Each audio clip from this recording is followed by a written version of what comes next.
Hello, welcome. I'm Pauline from Pauline's Quilters World. And as you can see, we've got a whole Christmas theme going on. And I think no matter what time of the year we can get into our Christmas, decorations, gifts, whatever we need to be making. So we're just going to today talk to you about our Decorative Santa. So we have our gorgeous Santa pattern here. And we'll just explain a little bit to you, but he's just beautiful. He's nice and plump and he's been eating lots of plum pudding through the year. But all the background is woven and each of the strips has batting inside, and I'm going to show you how to do that. Once we get all this, his little coat woven up, we're going to show you how to do the chenilling for his beard, and we do make our own chenilling. It's made out of scraps of fabric. You don't have to worry about going out and buying the chenilling. It's all there. And then we're going to show you how we ruche for his little hat. So the pattern does give you lots and lots of instructions on how to construct this gorgeous fella. And we even give you the buckle. In the pattern, you get the great buckle that you can put on his belt. That is included in your pattern. So if you decide you want to make the pattern up for more of your family members, which would be fabulous heirloom to make for your grandchildren or for, friends or, for your own children. If you wanted to, you could order extra buckles off us. So you could use the one pattern and then buy the extra buckles to be able to make extra Santa Clauses for all those people. So to do our weaving, I've just used scraps of fabrics. I've just got a couple of pieces here that I've used in the construction of my Santa, but use as many different reds as you want. You may choose that you want to do a different colour coat on him. That's okay.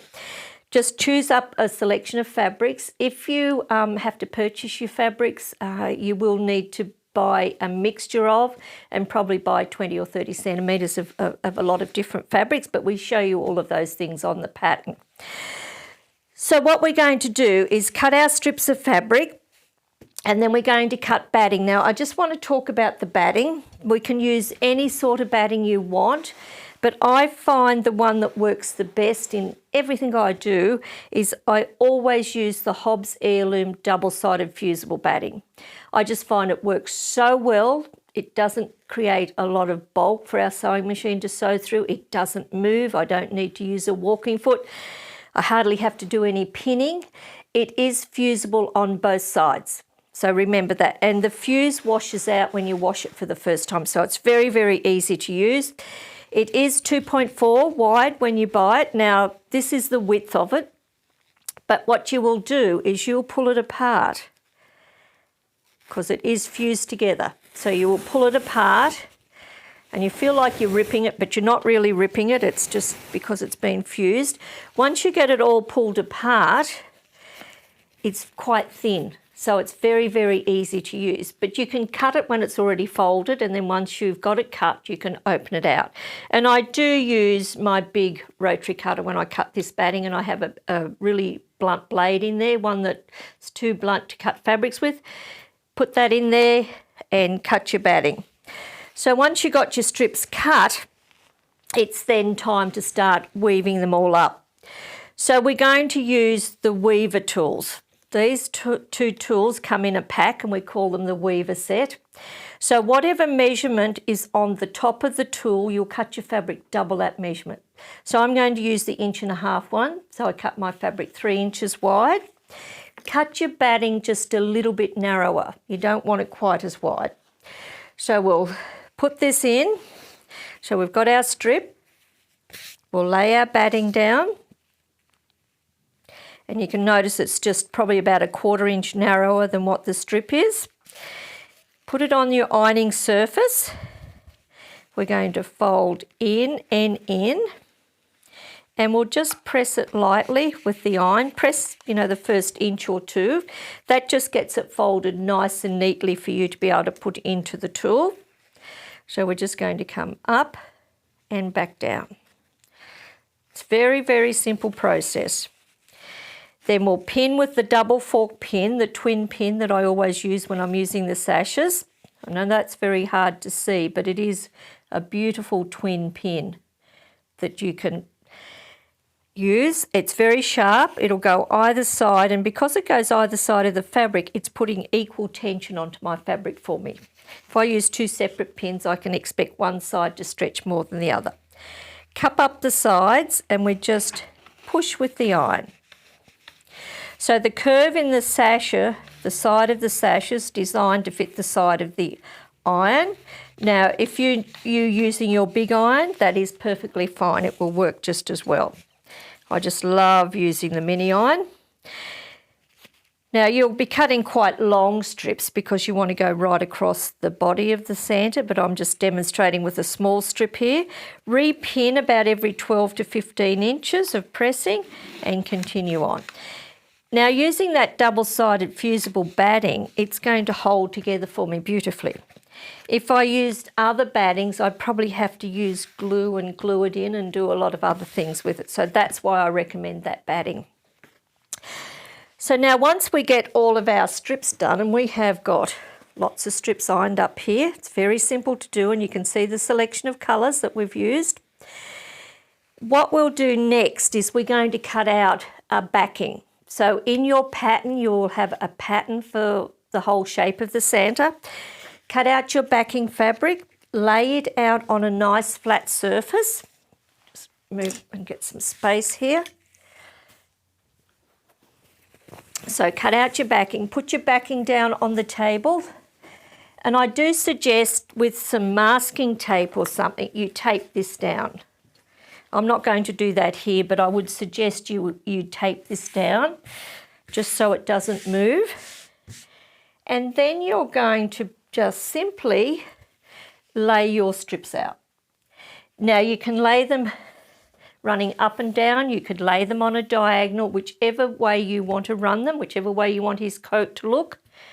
Just simply lay down all of those pieces, butt them right up against each other. Now I'm just going to do a few little pieces here for you so you get the idea of this.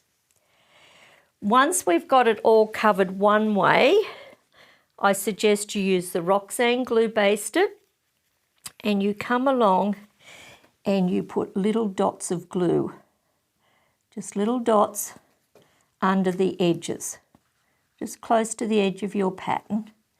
And it will tell you to cut your backing fabric just a tad bigger than the actual pattern, because we all know when we stitch things they can pull in a bit. So we'd have them coming right down and then we'd glue the other end. Once you get it glued, just so you can move on quickly, just use your iron and set the glue. Just a bit of heat will set that glue a lot quicker than you letting it dry naturally. Whoops, I want to shift. Now once you've got that done, come back with your next lot of colours and we're just going to weave them under and over. So you just start weaving and you'd go all the way across, then the next one you'll go over and then under. Overs and unders. So that's all it is. It's very, very simple process. Unders and overs till you get the whole thing done. We'll come under this one, over. And you can see how wonderful that's going to look and how quick it is to weave all of this up. The only thing you have to be careful of is just keeping all of your strips nice and straight. So in the pattern we'll give you lots of hints and tips on how to do that. So it's terribly important to read all of those instructions in the pattern. Once you get them woven all across this way, glue the ends again and then go and put your pattern back on it. Mark out your pattern, and I would suggest using the Pauline fabric marking pen because that will really show up on your fabric. Use the white or the black lead that comes with it. Mark all the way around, stitch on that line and then cut it back. Then you've got the Santa's jacket all made. Then the next thing, we'll make the belt. Now the belt is made, you'll have to cut this fabric on the bias because you want to get that nice curve in it. So when we do that, we use one of our regular sashes to make this, and you just press it through like I pressed this one through, but it doesn't have the batting in it. So you would be using a larger one of the yellow ones, okay, much larger than this one. That will give you the belt. Then before you attach that belt on, you will stitch the buckle. Put the buckle on and then just stitch down the sides. Now, to do the chenilling, we've used 5 layers of fabrics. I've just used plain white homespun, as cheap as I could get it, because with chenilling you don't need a good quality. Now we'll just put this out of the road. Now with the chenilling, we are going to lay the 5 layers out, as we have here. I've got 5 layers of white fabric. Then we're going to draw lines on the true bias. So we'll just use a ruler and we'll draw that line on there. Just grab a ruler. So we're going to draw lines on the true bias 1/2 inch apart. So use your fabric marking pen again and draw those lines. Okay, all the way through. Once you've got those lines drawn, we're going to stitch on those lines. And I suggest you use a stitch length about 2 or 1.5 because you don't want big open stitches, you want nice tight stitches. Once you get all of those stitched, we then open up. I call them channels. So we're going to split in between these 2 rows of stitching. Now you can use scissors to do that, but it's very difficult because as you get down there, your scissors get caught up. So I always do my chenilling with the slash cutter. This is a great little tool and you can do so much with chenilling. There's not just one thing you can do. You can use this to do many things.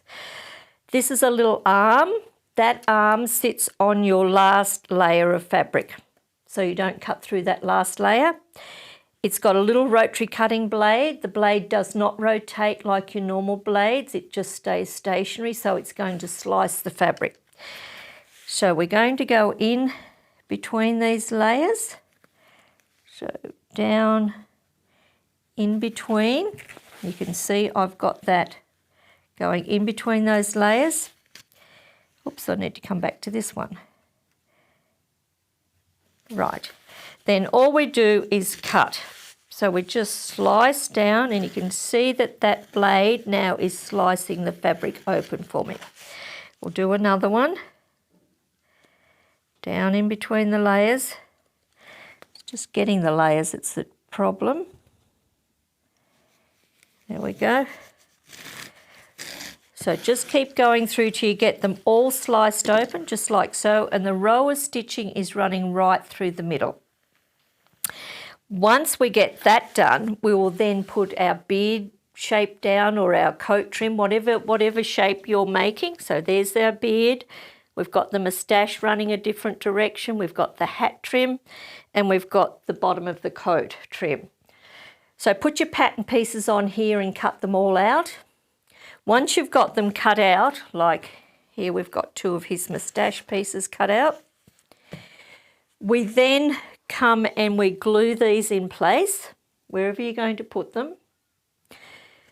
But of course you would have put the face on first, but in the pattern we show you how to do that. And we tell you what step to take as you go along. But glue all of this in place, and then we're going to stitch it right on the edge of the chenilling. And then once we get it on there, to get it nice and fluffy, we use the chenille brush. This is a brush that's designed specially for chenilling. It won't cut the fibres of the fabric like a lot of brushes will. I've had lots of people try using all sorts of brushes and then they say, but my fabric's all split and it's ripping.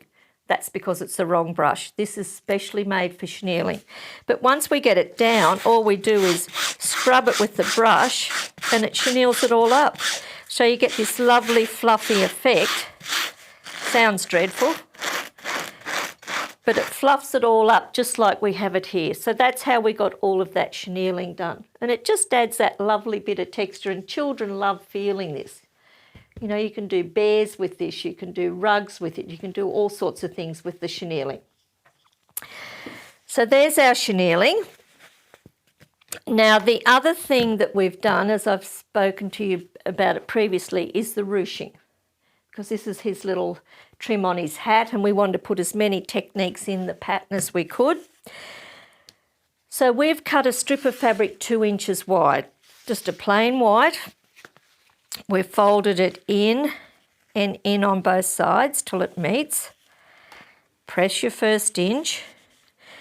Then we're going to use the 1-inch sasher tool, and we're going to thread it through.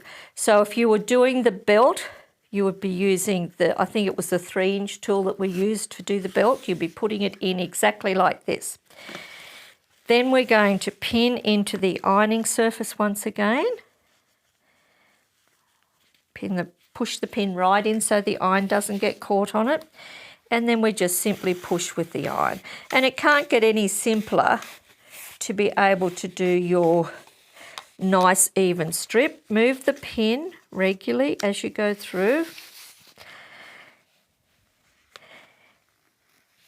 And we can honestly say these are the genuine sasher tools. These are the ones that I designed up quite some years ago. They are the ones that have the intellectual property to them. So do make sure you're using the proper ones, because we know the cheapskate ones out there, they're not working properly and it's a waste of your money, I'm afraid, and they don't work the way they should. So now we just keep pressing. So once you get the strip done, and we tell you how many strips to join together to make this whole ruching happen, it's all in the pattern. Once we get that done, lay it out, and then we're going to use our tool that I've designed up for doing the bindings for the edge of the quilt. And there's another YouTube video on how to use this to do your bindings, but it makes for perfect joins and perfect finishes. But we want to make our tools so they do more than one thing for you. So these diagonal lines that have a little hole, they're for doing the ruching. So what we're going to do is we're going to use the 1-inch line. We're going to place it onto our fabric like so, so that the bottom line here is just sitting inside your fabric. Then with your fabric marking pen, you'll have to have your lead out a little way. We're just going to go through and put little holes at those regular intervals. And that's what the thing is with ruching, is to get your holes at equal regular intervals. You can see those little dots there. You'd move all the way down one way, come back, drop this down so that the line is just sitting inside your folded edge of your fabric, and go through and put these lines in. And you'll see that they're completely offset, and that's what's going to help us do the ruching. So you'd go all the way down there, and you can see how they're offset at equal distances. Then you'll need to get a needle and cotton, and we're going to now gather this by hand. So here's my piece I have ready, and I'm using a contrast colour thread so that you can see what I'm going to be doing here. So now we'll just hold this so that we can get you to see it. Now I've gathered across here with a couple of gathering stitches. I've got to the end. I'm going to take the thread over the edge, and I'm going to bring my needle up from underneath. Then I'm going to do another couple of little gathering stitches across here. My needle comes out on the top of the strip. And we'll just pull this through. You can use a double thread if you prefer to.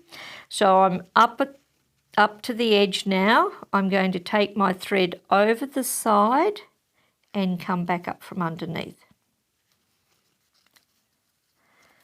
And we're just going to keep going along and get this all happening. We'll come up, just do those gathering stitches,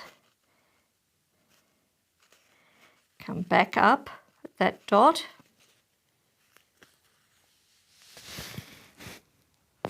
We're going to go take our thread over the edge and come back up from underneath. And we're going to keep going along, and we'll do about 12 of these offset triangles. Once you've done about 12, it's then time to pull it up. So I'll stop stitching there. Just do this one. And there's clear instructions that come with this ruler that's going to show you how to do this. Now we'll just take this thread over the side, and then I'm going to pull it up for you so you can see what's going to happen. So just grab hold of your thread, and you're just going to gently pull that thread, and that's going to ruche your fabric up. Just lay this out flat. And you can see how that's all ruching it up now, and that's how it's going to come out. Really nice for you. Once you get the whole lot gathered, and you notice I've started with a tail, I need that tail, because what I'm going to do is come back and put some of our glue along on this tail. And then we're going to start rolling it together. Now just go along and put some glue along the edge of each of those little gathered bits. And you'll just keep curling this around till you get it to fit the pattern piece that we've put in your pattern. And I've just got another one made here. This is what it looks like when it's made up. So you can do really nice things with this ruching. So what we've done with our Santa's hat, we put some chenilling on one side, and we glued this ruching onto the bit of chenilling because we had some left. And then once we got it all glued on, we've just gone around and machine stitched it in a couple of places to hold it all together. So it just gives it a really nice feature. And we've done the same with his eyebrows. We just thought it'd make really nice feature for his eyebrows. But it's teaching you different techniques that you can use for different things.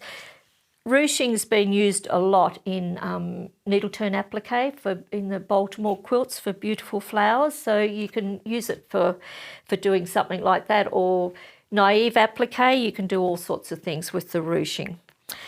So there's lots of things in the pattern that can show you, how to get really creative, how to get ready for Christmas, and we'd love you to do that. So you can get the pattern with the buckle. We have the weaver set, where you get the two tools, and we do many of floor rugs and different sorts of things with this set of tools. You can get the ruching ruler, the glue. We do all the stitching with the monopoly clear thread, because once we get all of this in place, we need to come down and stitch in some of these stitches to hold the weaving to the background. And then we've just bound the outside edge, and we've put his feet on, which is very simple steps for you to take, and you don't need a lot of tools, but having the right tools make the job very easy for you.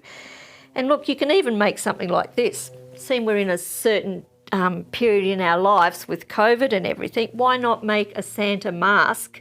And like Santa this year, he could wear a mask. How cute's that? Or you could have one for yourself. So there's lots of things you can do with the chenilling and all the different tools that we have. We just want you to have fun and enjoy and get in and get things done. So hopefully you'll enjoy making your gorgeous Santa. Write a date on it, write the year on it, because it is history that we're making at the moment. So it's nice to be able to leave that for generations that you made the Santa during COVID. So enjoy, have fun, and please watch all of our other videos on our YouTube channel. Please visit us at our website, www.pqw.com.au, and subscribe to our newsletter, because we're going to have some interesting things coming out for you. Also subscribe to our YouTube channel so that you can stay notified when we put a new video up, because we're doing them all the time. So stay safe, stay happy, and be creative. Bye for now.